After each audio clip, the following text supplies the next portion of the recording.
217 Recovery Podcast. I am Corey Winfield. Ryan's here, and so is Derek. We call him Chow. His last name's Chowen. Chowing down. Yes, we just did chow down, and you bought Ryan and I lunch. We really appreciate that. Thank you. My pleasure. Happy to do it. Yeah, it was good. It really was. But we met for lunch, but we really met last week at Rethinking Addiction in Traverse City. Yes, sir. And we were already like Facebook friends and stuff, you know, because we know some of the same people. So we just became friends on Facebook. But then we made it official. It is not only Facebook official, it's a real deal now. I got to see you at the break. I'm like, there was a few people I wanted to make a contact with that day, and you guys were one of them. And I'm like, when I walked out and I saw your shirt, I'm like, yeah, I need to introduce myself to that guy. And it was just fortuitous. I liked it. You want me to tell the story? Go ahead. How it happened? No. Okay, we were out in the hallway in this big conference area. And there were tables set up, and there was really nobody out there but Derek and I. And as I was walking in and he was walking by, he did a double take, and so did I.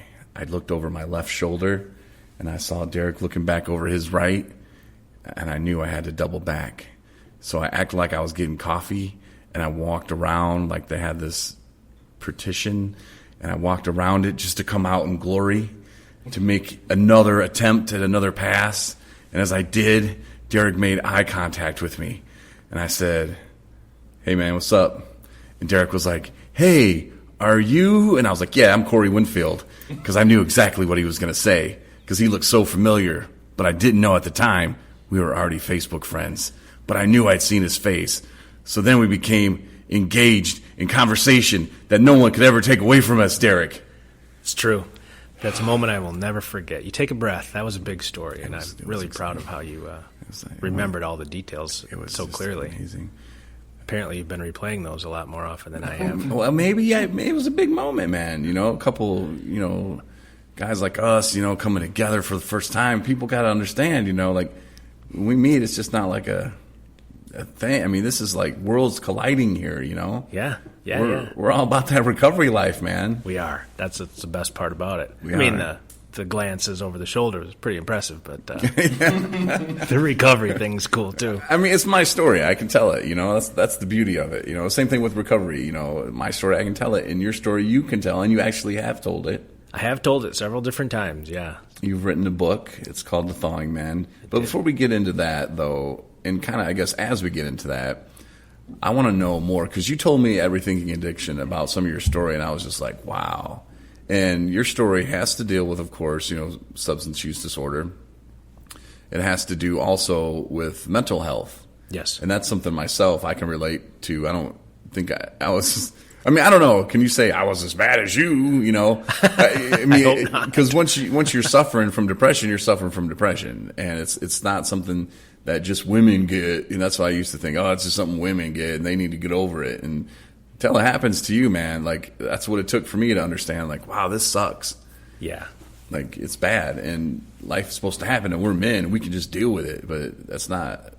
No, we need to deal with it, but in a healthy way, not just. I'm a man, I'm going to deal with it. Give me that bottle or give me whatever. Right. But, so, Derek, I'm going to give you, or Chow. That's whatever. You figure out what works best for you. You're welcome to call me either thing. Okay, I was going to make a joke. You can? No, that was bad. I just took it all away, didn't I? No, it's just very inappropriate.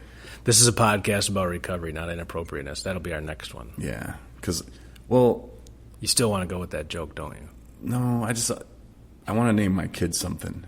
And I was just going to call you his name, but that would be a little weird. And it's too soon. Yeah, way too soon. It's too soon. And you might take offense to it.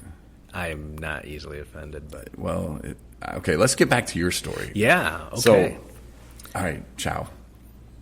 Let's break it down. Where do you want to start? That's the trick, is always where do I start that story? Okay. I mean, you started it for us. You said, about your marriage and, you're together for 20 years. Yep. Life was good, right? Life was good. We met, my ex-wife and I met at my sister's wedding. She was the maid of honor. And my girlfriend was in the wedding at the time, too. But I saw this lady, and she was spectacular. Didn't know she was pregnant at the time, but that turned out to not be an issue. I didn't care. That was going to be my gal and my kid, and we're going to live happily ever after. Unfortunately, depression has always been part of my life. Didn't realize that because I was like every other guy. I'll gut it out. I'll take care of this. I'll have another drink, and being stupid, not knowing that you're drinking a depressant to fight depression didn't seem to really register. But we moved from Alpena to Charlevoix in 2000, started business here, and things went rough for the first couple of years because it was a town we'd never lived in. We'd only vacationed here, didn't know a soul, which was kind of nice. The anonymity was nice. Going to the grocery store and being able to buy your groceries and get out without chit-chatting for half an hour was kind of nice. Later on, I decided that I missed that, and I love this town now. But she was great. She gutted out all the struggles, all the good stuff. I mean, we celebrated a lot of good things together throughout our years. But as my depression continued to advance and I continued to self-medicate that, after a couple of bad things with careers, I just couldn't hold it together anymore. So I started really hitting the bottle. And then you want to get into that book? Well, yeah, because we don't need to go into like specific details because I'm sure a lot of them are in the book. And the book's called The Thawing Man, by the way.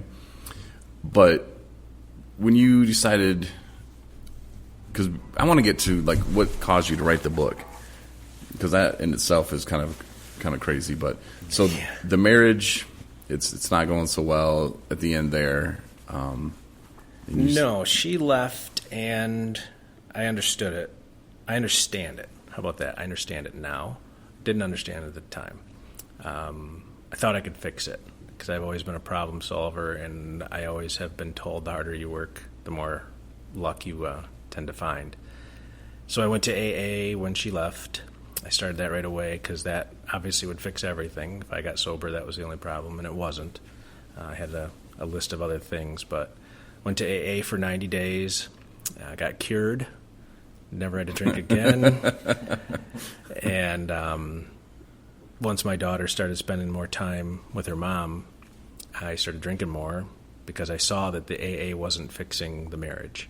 I didn't go to AA to fix me, per se. I didn't want that as much. I wanted my wife to come back, and when I saw that that wasn't going to fix it, I was like, I don't want to do this anymore. I'll be fine. And you still felt that pain, obviously, and it led to other decisions that you made that most people would look at from the outside and say, wow, how could you even think that was a good idea? But again, at the time, you're suffering, severe depression. Yeah. And you're not treating that. You tried to treat the alcohol or the alcohol use with, I'll just go to AA. That's not working. She's not going to want me back. I thought that was going to work. Well, I'm not even doing it. Might as well because this makes me feel better. And self-medication is what a lot of people call it, and a lot of people do that. But then you decide, I'm going to one-up this. Take it to the next level. Yeah. Next level down. As I continued to slip from what I used to enjoy as having a good life and a good career and that type of thing, living in a house. I started couch hopping for a while and not really considering myself homeless at that point, but I was. Didn't have a place to go to other than some generous friends. And toward the end, when things got really bad, I lost even that privilege to live at a friend's house because he was moving a gal in and he deserved to have his house. Didn't need me on a couch. And I moved into a pole barn. So that was the beginning of the end. Started working for a place in town, a brewery that had infinite supply of medicine that I needed. Mm-hmm. It turned into the perfect storm because it had all the medicine I could stand, more than I could stand. Not that I didn't try to drink it all. And I didn't have a place to go that was safe and comfortable, so I didn't want to go there. So that made me stay in the bar longer. So I'd work 90 hours a week, drink 89 of those, go home and have one more drink before I passed out, and get up at 7 in the morning and start it again. Mm. That was the beginning of the end. I knew I couldn't sustain that anymore. So when did you come up with the idea? The idea? The idea, we'll call it. That happened a couple different ways. The idea is the lie I told about having a brain tumor. I had a cancerous brain tumor. That's what I told everybody, and it was total bullshit. Nothing true about it. The idea was that was going to be my excuse so that I didn't have to explain my drinking or my behavior. And as you know, most people don't recover from a brain tumor. That's terminal. And the way I described it, it was. I didn't have a real out. I was drinking myself to death, and I didn't want to do it the painful long way.